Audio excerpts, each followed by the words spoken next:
quem está aqui comigo é a doutora Luciane Hubner, que é especialista em pele e também em cabelo, gente. Porque a gente já vê pelo cabelo dela que é maravilhoso, não é? E essa época do ano as pessoas começam a se preocupar muito com queda de cabelo. Às vezes você tem mais queda de cabelo nessa época do ano. As mulheres acabam falando, eu tenho ouvido muito, viu, doutora? Nossa, eu escovo meu cabelo, eu tô vendo, vejo no chão um monte de cabelo. É normal? Muito boa tarde. Boa tarde, um prazer estar aqui, hoje à tarde. Até 100 fios ao dia é comum cair do couro cabeludo, né? E se a queda ultrapassa os 100 fios, aí já se torna algo patológico e deve ser investigada a causa da queda do cabelo. Quando a gente fala de queda de cabelo igual, aí você falou 100 fios. A gente não tem como saber exatamente que são 100 fios que caíram, né? Porque fica difícil. Mas assim, é o quê? Um pouquinho, você prendeu o cabelo, às vezes você tira, tá ali na escova, o que a gente escova, que fica na escova, normalmente é aquilo que é pra cair o cabelo, não é mais que aquilo por dia. É o que sai da escova, às vezes durante o lavar do cabelo. Tem gente que já tem queda no travesseiro e observa no travesseiro, na roupa de cama. Nossa, parece ser mais grave, ou não é normal? Sim, normalmente quando já tem queda no travesseiro é um pouquinho mais grave. Entendi. E o cabelo, o que é? Pra gente entender um pouquinho da estrutura. Porque você falou 100 fios por dia. Isso. Parece que é muita coisa, não é? Dá tempo de nascer outros cabelos durante esse tempo, né? Sim, se a fisiologia, se o paciente estiver saudável, se a pessoa estiver saudável, com certeza dá tempo de repor esses fios que caíram. Mas normalmente é aí que mora o problema da queda, porque nem sempre o paciente ou a pessoa consegue repor esses fios que ela está perdendo. E é aí que a gente entra suplementando alguma coisa ou tratando o que estiver causando a queda. Qual é o problema, né? A causa. Vamos ver, tem duas imagens que a gente vai mostrar pra vocês, pra gente entender um pouquinho como que é a estrutura do nosso cabelo, pra gente poder falar, né? Como que é? Olha, a gente tem aqui. O que seria isso, doutora? Essas são as fases de crescimento do cabelo. Então, o cabelo ele passa por 3 fases de crescimento: a anágena, a catágena e a telógena. Então, a anágena é quando ele está nascendo, ele está começando a se desenvolver. A catágena é uma fase meio que de repouso, digamos assim, que é a mais longa do fio. E a telógena já é quando o fio está se preparando para cair, né? Porque ele tem um ciclo mesmo de vida e ele vai, por mais saudável que o indivíduo seja, uma hora ele vai embora. Então não tem cabelo que fique muito tempo no nosso couro cabeludo, a tendência é sempre ele cair. Sim. Quanto tempo demora um cabelo, durante quanto tempo preso no nosso cabelo? 3, 4, ele pode ficar até 3, 4 anos, mas normalmente 2 anos. Eles vão se renovando, na verdade, várias fases desse ciclo do couro do cabelo convivem ao mesmo tempo no nosso couro cabeludo, né? Por isso que a gente não fica careca, né? Então enquanto um tá crescendo, o outro caiu e o outro já tá bem comprido ali, né? Isso. Olha que interessante. Então, são essas fases que a gente tem que mostrar. Tem mais uma outra imagem pra gente mostrar pro pessoal em casa? O que é aí? É mais ou menos o mesmo esquema, né? Aí está falando dos anos de duração de cada fase, a fase anágena de 3 a 7 anos, a catágena de 3 a 4 semanas e a fase telógena de 3 a 4 meses, que é a fase que o cabelo começa a cair, né? A gente vê ali, tem 2 cabelinhos nascendo pertinhos um do outro, aquilo é o normal. É normal acontecer aquilo? Pode acontecer, 2 saírem do mesmo folículo, porque um está indo embora e o outro provavelmente já está começando a fase inicial dele de vida, né? Então um cai e outro vem. E o que cria o cabelo? A gente fala aqui de vitaminas, isso tudo da onde vem, né, pra gente entender? A gente tem um folículo piloso, a gente já nasce pelo com eles, e eles são responsáveis pela produção dos pelos. Tem pessoas que têm tendência a ter cabelos mais grossos, outros mais finos, mas isso é uma determinação genética, né? Então, que não tem muito como fugir disso. Quem tem cabelo fino, geralmente vai ter cabelo fino, quem tem cabelo grosso vai ter cabelo grosso. Tem alguma coisa que pode diminuir a quantidade de cabelo? Porque nós mulheres usamos muitas químicas no cabelo, né? Sim. Então, tem gente que faz progressiva, tem gente que faz selagem, luzes, tudo isso prejudica a qualidade do cabelo? Pode prejudicar a qualidade do fio. E por isso aí tem que ser feitas algumas reposições do que foi perdido. Mas em relação à queda, a queda tem a ver mais com problemas psicológicos, deficiências nutricionais, como você falou no início do programa, dietas, alterações hormonais. Qual que é a principal causa de queda de A cabelo? principal causa de queda de cabelo é o estresse. Ah, é? É. Olha, então o pessoal hoje em dia tem muito mais gente ficando careca do que antigamente. Sim, com certeza. Ah, A queixa de queda de cabelo no consultório vem aumentado consideravelmente nos últimos anos. E aí, como que você chega à conclusão de que a pessoa pode ser o estresse que está causando essa queda de cabelo? Muitas vezes a pessoa já relata que ela é uma pessoa estressada, que ela passou por uma fase difícil, ou que ela passou por uma separação, ou que acabou de ter bebê, e às vezes não só o pós-parto pode causar queda de cabelo, mas o estresse, né, de ter um bebezinho que não dorme à noite, enfim. Então, normalmente a pessoa já relata o estresse. Se ela não relatar, são feitos alguns exames e se não der nada no exame, a gente tenta investigar e tirar mais um pouquinho do paciente, porque às vezes ele não tem a confiança ou ele não consegue falar que ele está triste ou estressado, enfim, né? E aí, as mulheres também têm esse problema, lógico, mas menos do que os homens. Quando a gente fala de calvície, é muito mais normal a gente ver um homem careca do que uma mulher careca. Por que acontece isso mais com os homens? Normalmente os homens... Pelo menos uma coisa que a gente sai, né, na vantagem, porque tudo que é outra doença, a mulher sempre sofre mais, não é? Sim, é difícil um homem ficar careca, né? Uma mulher ficar careca, porque o homem, ele tem mais testosterona. E aí a testosterona é um hormônio responsável, às vezes, para mandar embora alguns pelos, né? Coisa que a mulher não tem. Então é muito raro uma mulher ficar careca e os homens com mais testosterona têm mais tendência E é à isso que é interessante, aquela frase conhecida, é dos carecas que elas gostam mais, a mulherada acha que é por causa que o homem é careca, mas não é bem por isso, não é isso, doutor? Normalmente eles têm mais testosterona e têm menos cabelo. Esse é o fato, gente. Eu também não sabia, a doutora acabou de me explicar aqui. E isso é interessante. E aí, no caso, vamos falar dos homens em específico. O cuidado que eles têm que ter com o cabelo é o mesmo que as mulheres têm que ter também? Talvez menos, né? Porque eles têm fios mais curtos e os fios mais curtos dão menos trabalho. Mas os homens sofrem mais de oleosidade no couro cabeludo, porque a testosterona dá mais oleosidade. Se eu tiver um couro cabeludo oleoso, eu vou ter mais tendência à caspa, que pode gerar queda. Ou mesmo só oleosidade sem caspa pode gerar queda. Então, precisa sempre estar de olho na questão oleosidade do homem. Mas mesmo o homem com o cabelo curtinho, às vezes tem a gente que raspa o cabelo. É interessante ele limpar, lavar com shampoo? Anti-oleosidade, por exemplo? E se ele tiver uma tendência à oleosidade, sim, com certeza. Para desobstruir os poros, deixar sempre, fazer uma limpeza profunda desse couro cabeludo, pelo menos 1 ou 2 vezes por semana. E claro, nos outros dias lavar com algum outro shampoo, que não seja um shampoo que retire tantos resíduos também, para não ressecar tantos fios, né? Os shampoos que eles combatem a oleosidade, muitos acabam ressecando o couro cabeludo. Sim, sim. Então agora existem alguns shampoos mais modernos que conseguem controlar a oleosidade sem ressecar o fio.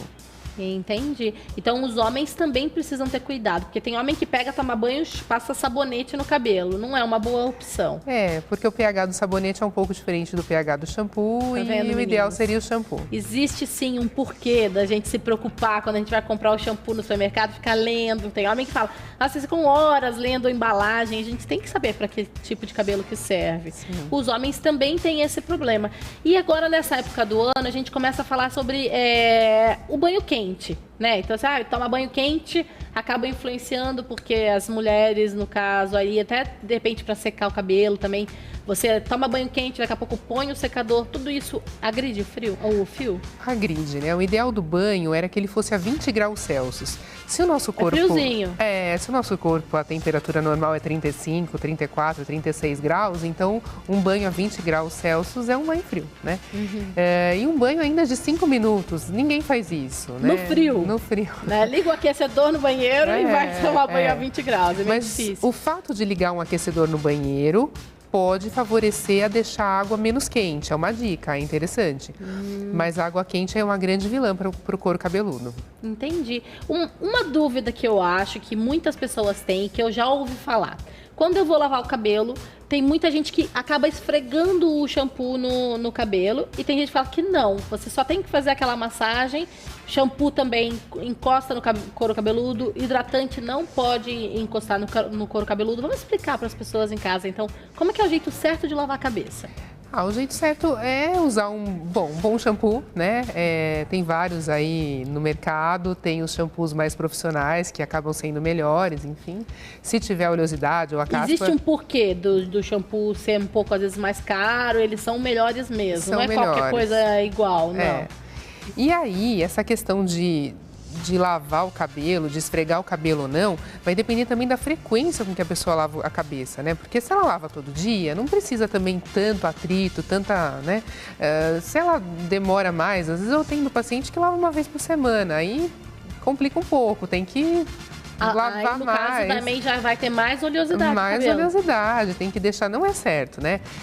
Tem que deixar daí o shampoo agir talvez por mais tempo, passar o shampoo, tirar o shampoo, passar shampoo de novo, né? E o condicionador, a regra é que ele seja passado da orelha para baixo e que seja retirado completamente do fio para que não tenha resíduo. Ele hidrata e ele vai deixar o couro cabeludo um pouco mais oleoso. Essa é o porquê? Seria o porquê? Isso. Ele deixar o pelo, no caso, o cabelo mais pesado. Sim, e podendo gerar a caspa e a queda. Isso é legal, a gente falar da caspa. Homem usa muito boné. O abafar é o que causa a caspa. Qual que é o principal causador da caspa? Sim, a caspa ela é causada por um fungo normalmente, e esse fungo quanto mais úmido e mais quente tiver o ambiente, mais o fungo vai gostar. Que é o que se forma dentro de uma cabeça com boné, porque o homem geralmente sua mais e ali vai esquentar, vai ficar abafadinho, o fungo adora e aí vai ter a descamação, que é a caspa. E tem gente que fala, você fica usando muito boné, você vai acabar ficando careca. Existe isso, esse risco? Pode acontecer por causa da caspa, né? E a caspa gera queda ou outra invasão de algum outro fungo. E aí a gente tem algumas imagens para mostrar para vocês de quedas de cabelo que às vezes vão ficando mais graves. Vamos olhar algumas imagens para a gente saber o que é cada uma, para a gente entender. Essa é uma escala mais clássica da dermatologia, ela tá em preto e branco, mas é legal porque o homem, ele vai ficando com aquela coroinha atrás da cabeça, né? Ou com as entradas também, né? É diferente, é verdade. Tem gente que é bem atrás e tem gente que já vai na frente mesmo. Na frente, até ficar carequinha, dependendo da classe da alopecia. Já na mulher, que são a fotinho ali número 4, as fotinhos número 4, a gente fala de alopecia em árvore de Natal. Normalmente ela parece uma arvorezinha ou um balãozinho em cima da cabeça.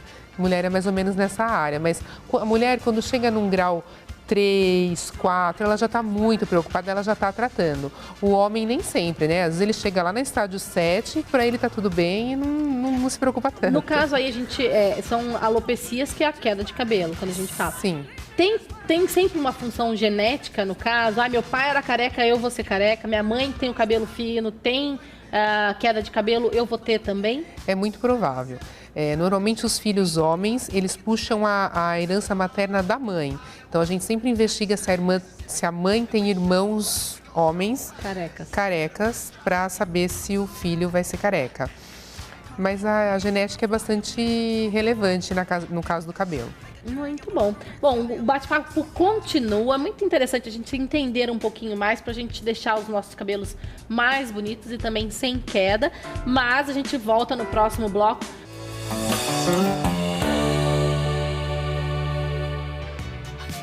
O programa Boa Tarde de volta. Olha, nessa quinta-feira estamos falando de queda de cabelo. Você provavelmente já viu ali alguns cabelinhos seus no chão. Essa época do ano ainda que a gente começa a trocar mais ainda.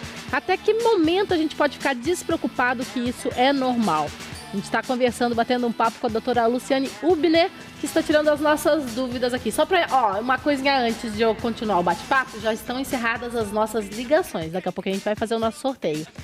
Doutora, quando que a gente sabe que é um problema grave e que a gente precisa procurar um especialista, um dermatologista? Quando essa queda começa a aparecer no couro cabeludo, começa a ter falhas. Quando, como a gente já disse, o travesseiro fica muito cheio de cabelo. É normal às vezes sair chumaço, não? A gente não tem que perceber um buraco no cabelo, é isso? No couro cabeludo? Então percebeu uma grande falha, também é momento de procurar. Quando além dos cabelos, os pelos do corpo também começam a cair, as sobrancelhas, os cílios também. Acontece bastante também? Não é tão comum, mas pode acontecer. Pode ser uma doença genética mais grave e aí tem que ser investigada a causa. Entendi. E aí a gente começa... Vamos mostrar... Ó, tenho fotos também para mostrar para vocês em casa de algumas fases de queda de cabelo, não é? Então, acho que é interessante a gente mostrar. No caso, por exemplo. Então, aí, na verdade, muito provavelmente, foi um cabelo que passou por alguns processos químicos e que houve perda dos fios, principalmente da frente. Mulher perde muito cabelo da frente. Uhum. Então, assim, muito provavelmente a foto com o cabelo, com franja, ela seja uma foto com prótese, né? Tem algum tipo de prótese, uma peruca, Existe algumas coisas que as pessoas colocam. Sim, então tem muitas artistas que usam artifícios para melhorar o cabelo. Mostrar. Aí é uma falha grande. Isso já é uma coisa mais comum. Algumas mulheres se incomodam, outras não. Claro, a grande maioria se incomoda e procuram a gente muito nessa fase onde começa a enxergar o couro cabeludo.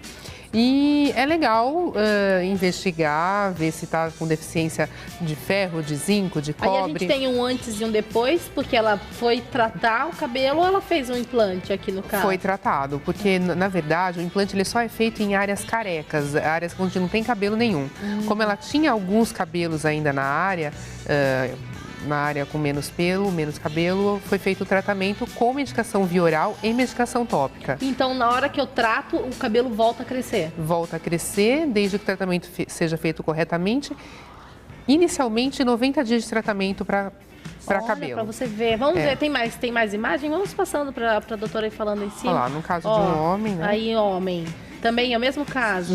Então, o homem, se ele começou a ficar careca, ele pode voltar a ter cabelo? Pode. Então, essa fase que o homem procura o dermatologista é uma fase onde a gente consegue reverter o quadro. Não adianta já chegar careca, que aí a gente não consegue, mas em algumas fases, sim, é possível. No caso, aqui no dele, o que é? Obstrução do folículo, alguma coisa assim? Porque como que ele volta a crescer depois? Né? Ele volta a crescer porque a gente usa alguns medicamentos que impedem que a testosterona, digamos assim, haja no couro cabeludo, derrubando o cabelo.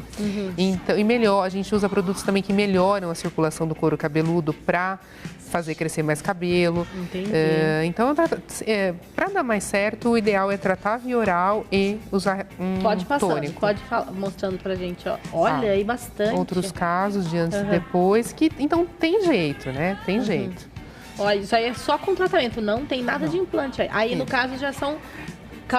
a pessoa mesmo perdeu todo o cabelo. Perdeu todo o cabelo, é um caso de alopecia areata, não nasce mais nenhum tipo de pelo no corpo e normalmente a gente consegue descobrir se o paciente vai ter tendência a essa alopecia quando ele já está com uma queda grave, considerável, e é feita uma biópsia. Né? E a gente não... Aí, no caso, a gente está falando, gente, não é numa questão da pessoa fazendo um tratamento de quimioterapia, não é porque quando você faz químio, por causa da agressividade do tratamento, o cabelo cai. Mas não significa que você tem um problema de calvície, né? Sim. E muitos oncologistas hoje, só aproveitando o gancho, eles autorizam o dermato a passar alguns medicamentos para tentar segurar os cabelos, mas é bastante complicado conseguir segurar o cabelo. É outro caso. Daí, aqui é uma alopecia grave, caiu todo o cabelo aqui, né, no caso. Mas para que ninguém se assuste, porque eu recebo muitos pacientes com medo de ficarem assim. Não é comum, é raro. Acontece, mas é bastante raro. Aí, nesse caso, não vai crescer mais cabelo. Não cresce. Aí tem que usar próteses, existem próteses de sobrancelha, cílios postiços, enfim. Pode passar. Tem mais alguma imagem? Acabou? Então, aí no caso, o que eu poderia fazer de tratamento? Aqui, nesse caso, é implante. Não, o implante não vai segurar também. Eu não tenho o que fazer, só próteses. Peruca. Que no caso são perucas. Eu já ouvi falar de alguns tratamentos que existem, as pessoas, como se fosse um adesivo, né? Que ela cola o cabelo, também acontece bastante. Isso, que aí consegue correr, nadar. Como se tivesse o cabelo normal. Isso. Olha que interessante, gente. Então a gente tem que ter esse cuidado mesmo. E pra gente encerrando aqui já o programa, Quais são os cuidados, então, básicos que a gente tem que ter para a gente manter a saúde dos nossos fios? Certo. Então, alimentar-se, né, corretamente, hoje em dia eu acho que a população está muito mais orientada, muito mais antenada em alimentação, então comer a cada 3 horas, balanceado, tem que ter verdura, tem que ter o prato colorido, isso é bastante importante, essas são as melhores vitaminas. Ter uma vida saudável, a prática de atividades físicas. O cigarro ajuda? O cigarro pode diminuir a imunidade, pode prejudicar um pouquinho na queda, sim. E a prática de atividades físicas, muitas vezes, consegue rebater um pouquinho o estresse do dia a dia, né? Às vezes sai do trabalho estressado, faz uma atividade física, acaba melhorando o estresse, que também... libera endorfina, né? Também vai melhorar a queda, então ser feliz melhora a queda de cabelo, né? E se tiver uma queda considerável, que só a alimentação saudável e a melhora do estresse não esteja resolvendo, o uso de uma suplementação vitamínica, shampoos, tônicos também vão ajudar no cabelo. As pessoas falam muito do cabelo e unha, acho que eles estão bem ligados um com o outro, né? Sim. A gente começa a ver, unha quebra demais, cabelo tá caindo muito, você tem que ficar atento porque tem alguma coisa de errado. Sim, sempre que eu consigo melhorar a qualidade do cabelo, automaticamente as mesmas medicações vão melhorar as unhas. Entendi. Então, olha isso aí, gente. Ninguém mais ficando careca, só quem quer, né? No caso aqui, tem que tomar cuidado e realmente, às vezes, tem um fator genético que não tem como controlar. Mas a gente consegue deixar, como a gente já falou aqui, a moldura, né, do nosso rosto muito mais bonito com alguns cuidados básicos que a gente deve ter. Doutora, muito obrigada mais uma vez por ter vindo aqui no programa. Sou eu quem agradece, Tânia, é sempre um prazer. E logo ela está de volta com mais dicas de beleza para vocês aí em casa. Então estamos despedindo de vocês aí agora em casa, gente. Amanhã estou de volta. Um beijo no seu coração, fiquem com Deus e até lá.